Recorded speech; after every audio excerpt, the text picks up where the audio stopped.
Relief मिलेगा मगर petrol नहीं बिजली कीमत में। वज़ीर-ए-आज़म ने नए रिलीफ पैकेज की नवीद सुना दी। पेट्रोलियम मसनूआत की कीमतें हालिया सतह पर बरकरार रखने का फैसला। बिजली की कीमतों में खातिर खा कमी करके अवाम को बड़ा रिलीफ देने की भी तैयारी। पेट्रोलियम कीमतें बरकरार रखकर पूरा माली फायदा बिजली की कीमतों में मुंतकिल किया जाएगा। वज़ीर-ए-आज़म ने इक़दाम का मकसद जामे और मौसर हिकमत अमली को करार दे दिया। कहा पैकेज तैयार किया जा रहा है, तफसीलात को हतमी शक्ल दे रहे हैं, चंद हफ्तों में ऐलान कर दिया जाएगा।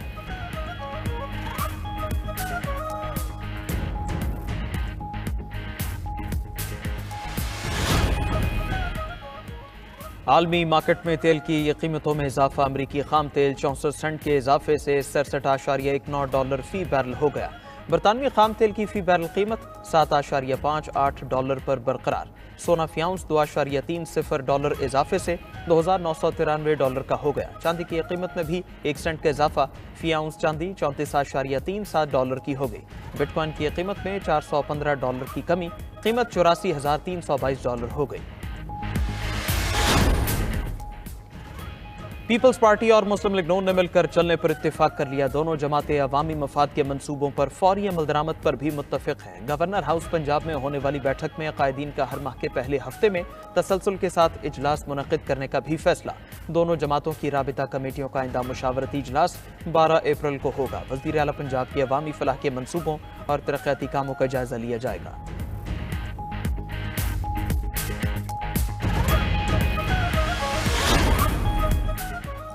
अफगानी वज़ीर दाखिला सिराजुद्दीन हक्कानी ओहदे से मुस्ताफ़ी। इस्तीफ़ा तालिबान के सुप्रीम लीडर हैबतुल्लाह को पेश किया, जो कबूल कर लिया गया। मीडिया रिपोर्ट्स के मुताबिक हक्कानी नेटवर्क और तालिबान की मरकज़ी क़यादत के दरमियान ख़वातीन के हुकूक़ के मौक़े पर इख्तिलाफ़ात। वज़ारती फ़राइज़ से सिराजुद्दीन हक्कानी की तवील गैर हाज़िरी को भी इस्तीफ़े की अहम वजह करार दिया जा रहा है।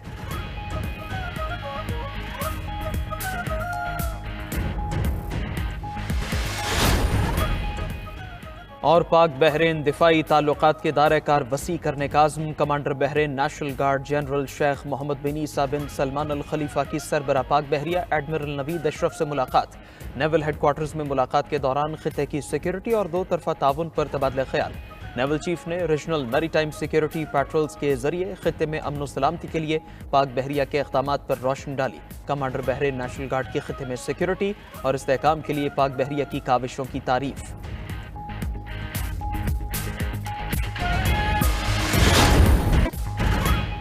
अमरीका पाकिस्तान समेत 43 ममालिक पर नई सफरी पाबंदियां लगाने को तैयार। ट्रंप इंतजामिया का नई पाबंदियों की फहरिस्त पर गौर।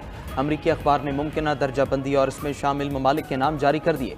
ऑरेंज लिस्ट में पाकिस्तान, बेलारूस, हेटी, रूस, म्यांमार और तुर्कमानिस्तान समेत 10 ममालिक शामिल। ऑरेंज लिस्ट वाले ममालिक के शहरियों के इमिग्रेंट्स और सयाहती वीज़े महदूद किए जाएंगे। कारोबारी मुसाफिरों को 6 शराइत पर अमरीका दाखिले की इजाज़त मिल सकेगी। रेड लिस्ट में शामिल 11 मुल्कों के शहरियों पर अमरीका में दाखिले पर मुकम्मल पाबंदी होगी।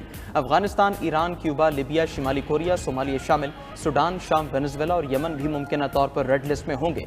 येलो लिस्ट में 22 ममालिक को शामिल करने की तजवीज़। इन ममालिक के शहरियों को तहफ़्फ़ुज़ात दूर करने के लिए 60 दिन की मोहलत होगी।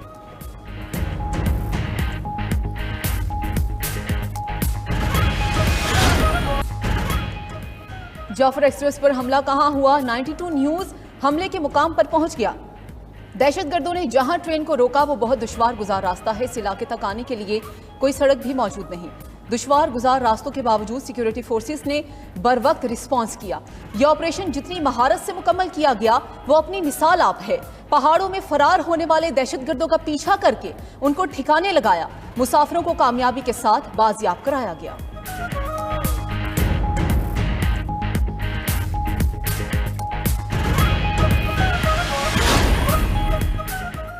कमांडेंट से B scouts frontier corps Balochistan north brigadier Umar Altaf की जाफर एक्सप्रेस पर हमले के मकाम पर आमद। कहा, हमले के मकाम पर किसी किस्म के राबिते की सहूलत नहीं थी।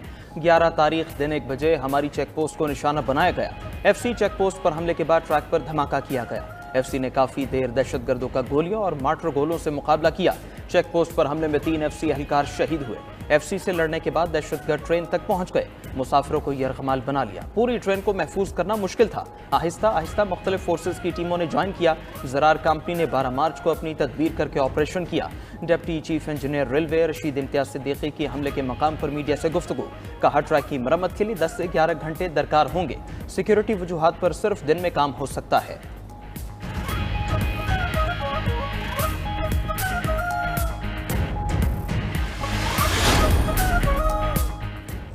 IMF पाकिस्तान के इक़दामात से मुतमईन, $2 अरब मिलने का इम्कान रोशन। आलमी मालियाती इदारे ने ग्रीन सिग्नल दे दिया। इक्तिसादी जायजा मिशन मुकम्मल होने पर एलामिया जारी। लिखा पाकिस्तान ने कर्ज प्रोग्राम पर सख्ती से अमल किया। कर्जा कम करने के लिए माली पॉलिसी में सख्ती की। महंगाई पर कंट्रोल और मॉनेटरी पॉलिसी मजबूत हुई। सेहत और तालीमी बजट में इजाफा हुआ। कुदरती आफात से निपटने के लिए मौसमियाती इस्लाहात की। पाकिस्तान से स्टाफ लेवल मुआहदे पर पेशरफ्त हुई। मौसमियाती तब्दीलियों पर फंड्स फराहम किए जा सकते हैं। बातचीत का सिलसिला ऑनलाइन जारी रहेगा। मिशन सरबरा नेथन पॉर्टर का मुफीद बातचीत और मेहमान नवाजी पर पाकिस्तानी हुकाम से इज़हार तशक्कुर। कहा पाकिस्तानी टीम से कर्ज की मैनेजमेंट, तवानाई, सेहत, तालीम और मौसमियाती तब्दीली पर बातचीत हुई। वफ्द अपनी रिपोर्ट एग्जीक्यूटिव बोर्ड को पेश करेगा। कर्ज की अगली किस्त क्लाइमेट फाइनेंसिंग की मंजूरी अप्रैल या मई में मिलने का इम्कान।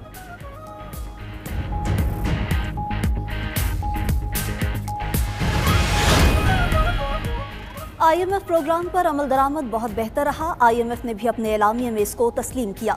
वफाकी वज़ीर ख़जाना मोहम्मद औरंगज़ेब कर्ज की अगली किस्त की मंजूरी के लिए पुरुमीद। कहते हैं अगले हफ्ते नतीजा खेज नताइज के लिए IMF से ऑनलाइन मुशावरत जारी रहेगी। हुकूमत के ठोस इक़दामात से बेहतरी आ रही है। आइंदा बजट भी तमाम स्टेक होल्डर्स की मुशावरत से तैयार होगा।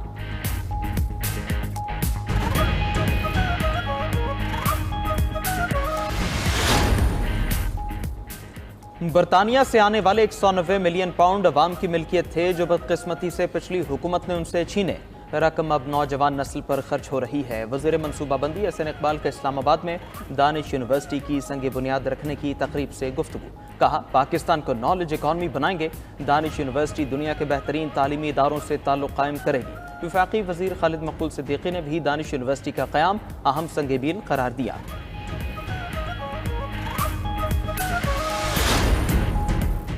जुनैद अकबर समेत PTI रहनुमाओं की बानी से मुलाकात की दरख्वास्त मुस्तरद। इस्लामाबाद हाई कोर्ट ने दरख्वास्त नाकाबिले समात करार देकर खारिज कर दी। जस्टिस खादिम हुसैन सुमरू ने PTI रहनुमाओं की दरख्वास्त पर फैसला सुना दिया। इस्लामाबाद हाई कोर्ट का मुकर्रर करदा अदालती कमीशन अडियाला जेल से वापस रवाना। अदालती लॉ क्लर्क सकीना बानो पर मुश्तमिल एक रुकनी अदालती कमीशन ने बानी PTI से मुलाकात की। कमीशन बानी PTI की जानिब से मौसूल जवाब को अदालत में जमा कराएगा।